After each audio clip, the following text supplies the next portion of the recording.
예, 방금 이동희 씨님께서 그 철학적이고 또는 이념적인 또는 그 인문학적인 관점에서 이 법을 좀 이야기를 하지 않을까라고 말씀하셨는데요.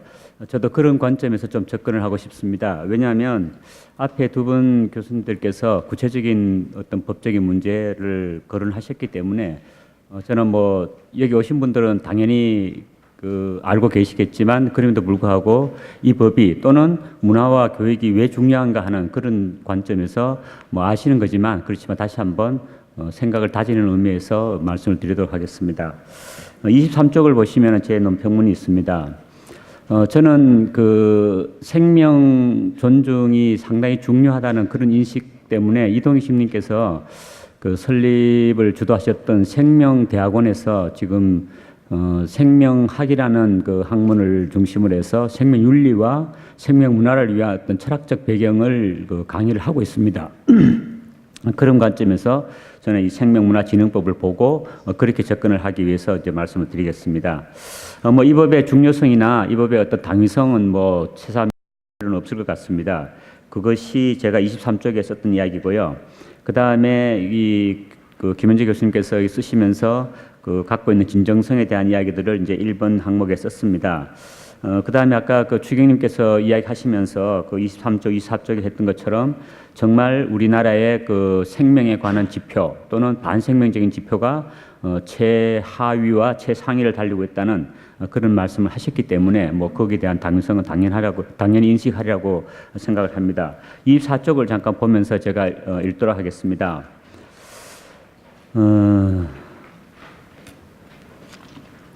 매년 우선순위에서 1, 2위를 다투는 각종 생명 훼손 지표들, 최하위의 출산율, 최상위의 자살률, 각종 생명에 관계된 재해들, 산업재해, 노동조건과 최소한의 생존을 위한 소득 획득 구조, 삶의 만족도 등등에서 열악한 생존 상황을 누리고 있는 것이 지금 한국의 문화라고 생각합니다. 과연 이런 문화에서 생명 존중이라는 말이 얼마나 생소하고 낯설게 느끼는지, 그래서 이런 생소함과 낯섦을 없애기 위해서는 저는 사회적이고 문화적인 분위기를 바꾸는 것, 그리고 그것을 위한 교육은 무엇보다도 필요하다고 생각합니다. 그래서 거기에 대한 강조를 드리고 싶습니다.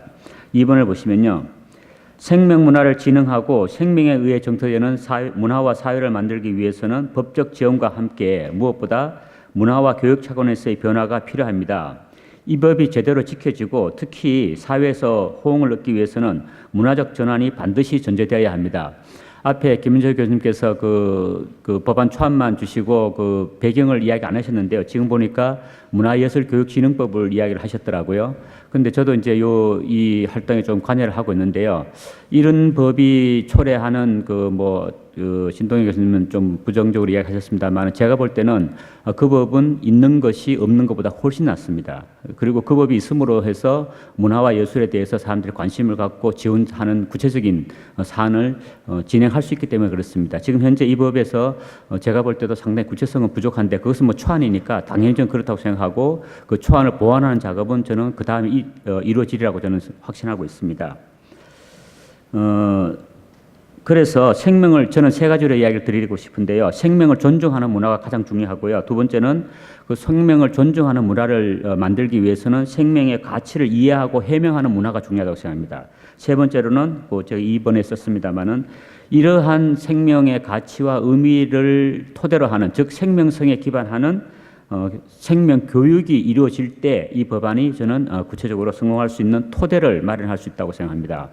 생명을 존중하는 문화는 생명을 이해하는 문화에서만 가능하고 생명을 이해하는 문화는 생명의 의미를 깨닫는 교육과 학문에서부터 저는 가능하다고 생각합니다. 그것이 저의 그 확신이라서 이렇게 말씀을 드립니다. 그래서 저는 이제 앞에 있는 뭐 법적인 구체적인 사안이나 이런 문제는 뭐 두 분 교수님께서 이야기하셨으니까 마지막에 25쪽에 있는 생명 교육을 위해서 무슨 작업을 해야 되는가 하는 것만 말씀드리고 토론을 마치도록 하겠습니다. 4번 부분입니다. 생명교육을 위해서 무엇보다 중요한 것은 저는 이 시대가 우리가 생명대학원을 만들 때 가장 문제가 되었던 것이 아시는 것처럼 그 황우석 교수의 줄기세포, 배아줄기세포 문제에서 시작되었습니다. 오늘날 생명과학이 굉장히 강하게 그리고 굉장히 큰 영향력을 행사하면서 발전하고 있고, 또한 이 진화심리학이나 그 뇌과학 같은 것이 인간을 모든 것을 이 물질적 차원이나 생명의 차원으로 그 환원을 시키고 있습니다. 이런 생명과학이 정말 일면적으로 발달하면, 저는 뭐 생명과학이 잘못됐다는 주장을 하는 게 아니고요. 생명과학의 연구는 타당하다고 생각합니다. 그럼에도 불구하고 이 생명과학이 생명의 의미나 가치를 성찰하는 과정 없이 일면적으로 발전하면은 그것은 굉장히 저는 반쪽의 그 진리가 아닌가 하는 생각을 합니다. 그래서 생명과학의 일면성과 맹목성을 넘어서는 그러한 그 생명 이해, 생명 존중, 그것이 저는 생명 교육에서 가장 중요한 첫 번째 출발이라고 생각합니다. 두 번째는요, 이것은 좀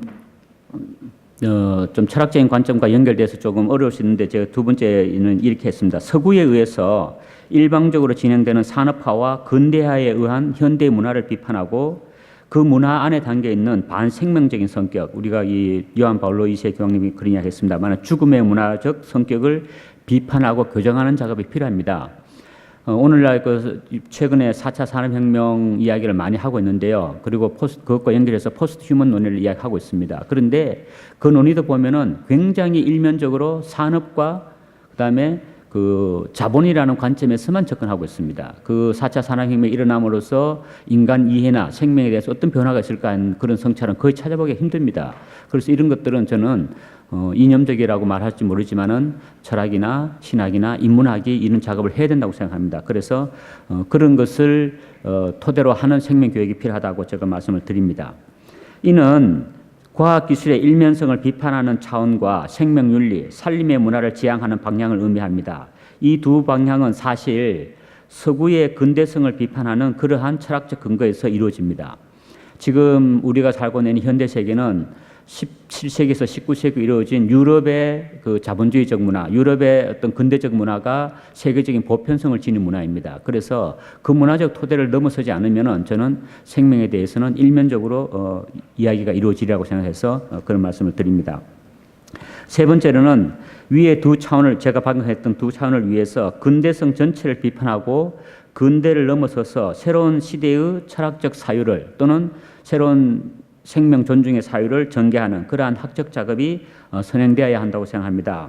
이때 생명 문화와 윤리는 여기서 많은 전망과 근거를 제공받을 수 있으리라고 생각합니다.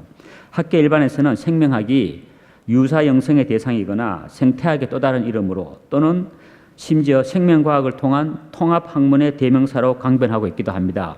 아시는 것처럼 에드워드 윌슨 같은 사람은 이 통섭이라는 그 작품을 통해서 진화 생물학으로 모든 학문을 통합하려는 그런 일면적인 노력을 하고 있는데, 여기에 대한 어떤 구체적인 비판은 상당히 부족하다고 생각하기 때문에 그런 말씀드립니다.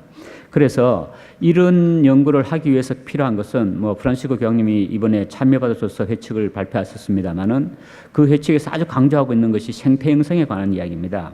이것은 단순하게 생태계를 보호하자는 문제가 아니라 생태계를 통해서 그 안에서 들어있는 어떤 영성적인 측면 또는 그 안에 들어있는 어떤 인간과 생명을 존중하는 이런 특성을 우리가 감지해낼 수 있는 이런 생태 형성을 이야기합니다. 그리고 이 생태 형성과 함께 생명에서부터 드러나는 생명의 어떤 의미를 토대로 하는 어떤 영성적인 작업, 이것을 저는 생명 영성이라고 이야기하는데요.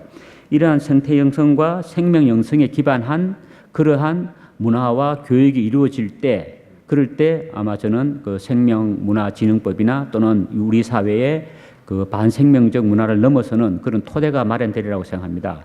그래서 방금 말씀드렸던 것처럼 이 법의 어떤 아마 김은지 교수님 준비하시면서 아직은 초안이라서 많이 구체성이 부족하지만, 그럼에도 불구하고 저는 이런 문화적 토대가 이루어지고 이런 교육이 이루어져서 이 생명진흥법이 잘 이루어지기를 저는 개인적으로는 진심으로 바라고 있습니다.